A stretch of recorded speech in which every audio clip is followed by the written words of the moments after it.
In 2005,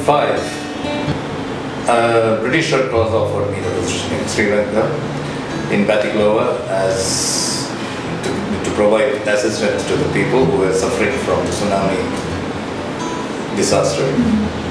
And while working with them, ICRC just asked me to help ICRC to provide the people who were affected by the conflict, which started during that period of time.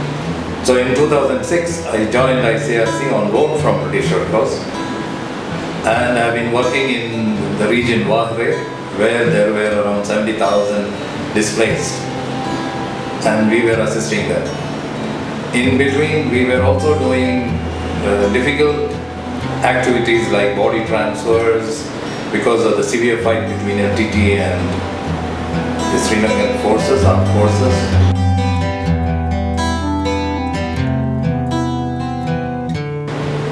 So in Sri Lanka itself, my first mission in ICRC, several times I was with the protection team and been in the both sides, to the LTT side as well as to the Sri Lankan army side, been taking bodies from one place to another, handing over.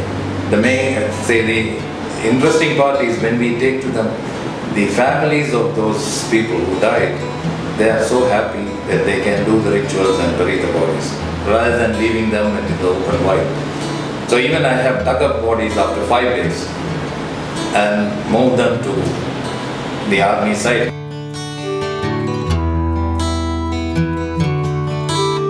There was one point when we went inside a place where there was a bombing.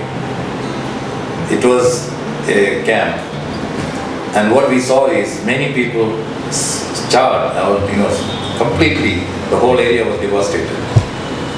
I have to go and see whoever has life. We used to take them and put in a stretcher and take them. So that time you don't think about, oh, this is going, I cannot watch blood, I cannot watch, because to save life, you need to give everything. Make up your mind, go and do it, and nothing is going to stop you.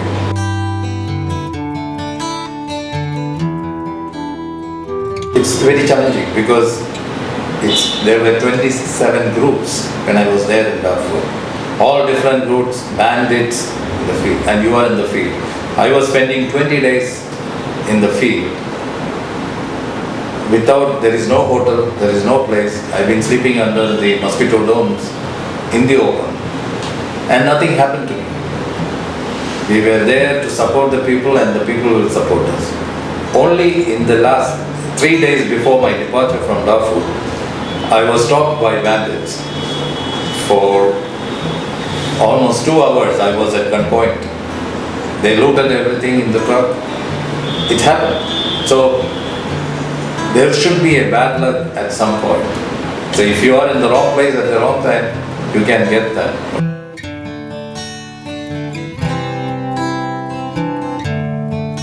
With ECOSEC, I've been very at ease because my previous experiences used to give me a lot of facility in the program side. So I was doing always assistance and support. So it was very easy for me to do that. After ECOSEC, becoming a protection was quite tough because suddenly I was asked to do protection. So to get into the shoes of protection delegate, it took me some time to adjust, and then I could manage it.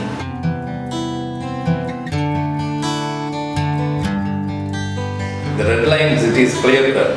Once you say this is it, means this is it. But in administration, it is not that. So many people will influence you, so many people will have complaints, and it is a thankless job. Frankly speaking, administration is a thankless job.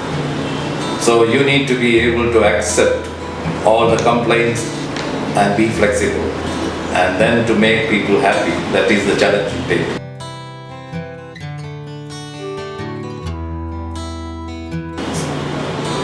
The only plus point I have is I have taken my family wherever I go. They have seen what I am doing. They understood that the work I am doing is more important than being with them all the time.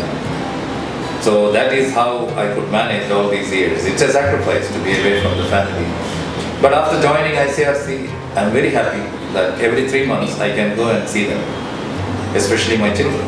So we never felt that I am so far away.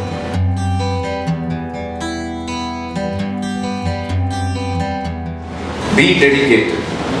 Don't work for the money.